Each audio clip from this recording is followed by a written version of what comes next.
sign. Didn't they see that Alpina sign was gone? And I glanced at the window and caught my breath. There on the sill, the broken pieces had fitted carefully together, sat the wooden triangle. Too late. I looked up to see Willemsy staring intently at me. I thought so, he said. It was a signal, wasn't it? He ran down the stairs. Above us, the hammering and the tramp of boots had stopped. I heard the alley door open and Willemsy's voice, smooth and ingratiating. Come in, won't you? Have you heard? A woman's voice. They've got Owen Herman. Pickwick, not Pickwick. Oh. I heard Willemsy say, who was with him? He pumped her as hard as he could, then placed her under arrest. Blinking with fright and confusion, the woman was seated with us along the wall. I recognized her only as a person who occasionally took messages for us about the city. I stared in anguish at the sign in the window announcing to the world that all was as usual at the Beijing. Our home had been turned into a trap. How many more would fall into it before this day was over? And Pickwick. Had they really caught Pickwick? Captain appeared, and Betsy in the dining room door. Her lips were swollen and puffy. A bruise was darkening on her cheek. She fell half into the chair next to mine. Oh, Betsy. He hurt you. Yes.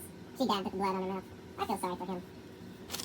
Captain whirled, his white face even paler. Prisoners will remain silent, he shrieked. Two men were clumping down the stairs and into the dining room carrying something between them. They had discovered the old radio beneath the stairs. Law-abiding citizens, are you? Captain went on. You, the old man there, I see you believe in the Bible. He jerked his thumb at the well-worn book on its shelf. Tell me, what does it say in there about obeying the government? Dear God, Father quoted, and on his lips in that room, the words came as blessing and reassurance. Dear God, and honor the Queen.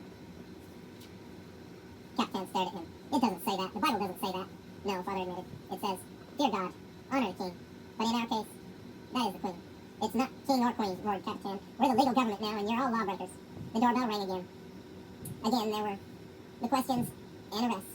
The young man, one of our workers, had barely been assigned a chair when again the bell sounded. It seemed to me that we had never had so many callers. The dining room was getting crowded. I felt sorriest for those who had come simply on social visits. An elderly retired missionary was brought in, jaw quivering with fear. At least, from the banging and thumping above, they had not yet discovered the secret room. A new sound made me jump. The phone down in the hall was ringing. That's a telephone, cried Willemsy. He glared around the room, then, grabbing me by the wrist, yanked me down the stairs behind him. He thrust the receiver up against my ear, but he kept his own hand on it. Answer, he said with his lips. This is the Tinboom's residence and shop, I said stiffly as I dared. But the person on the other end did not catch the strangeness. Miss Tinboom, you're in terrible danger. They've arrested Herman Sherling. They know everything. You've got to be careful.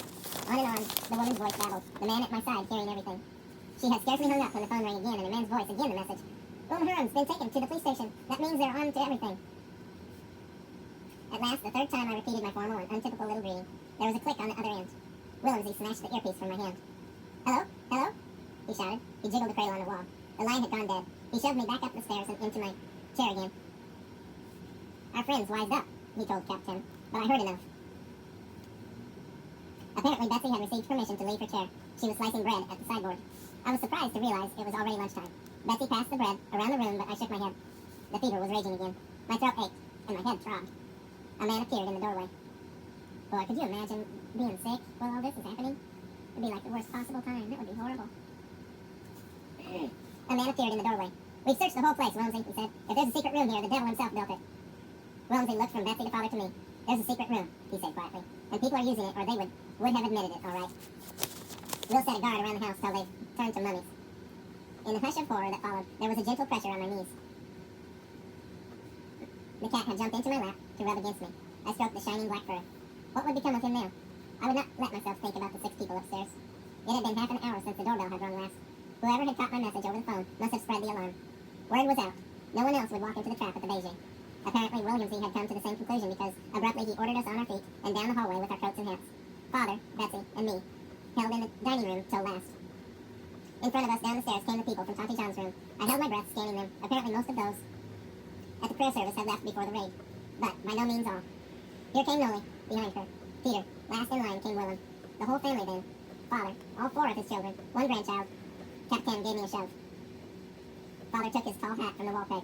Outside the dining room door, he paused to pull up the weight on the old Frisian clock. We mustn't let the clock run down, he said. Father, did you really think we would be back home when next the chain ran out? The snow had gone from the streets. Puddles of dirty water stood in the gutters as we marched through the alley and into the street.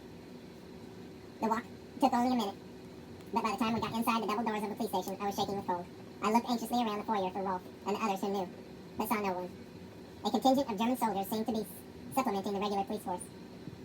We were herded along a corridor through the heavy metal door where I had last seen Harry DeVries. At the end of this hall was a large room that had obviously been a gymnasium. Windows high and the walls were covered with wire mesh, rings, and basketball hoops were roped to the ceiling.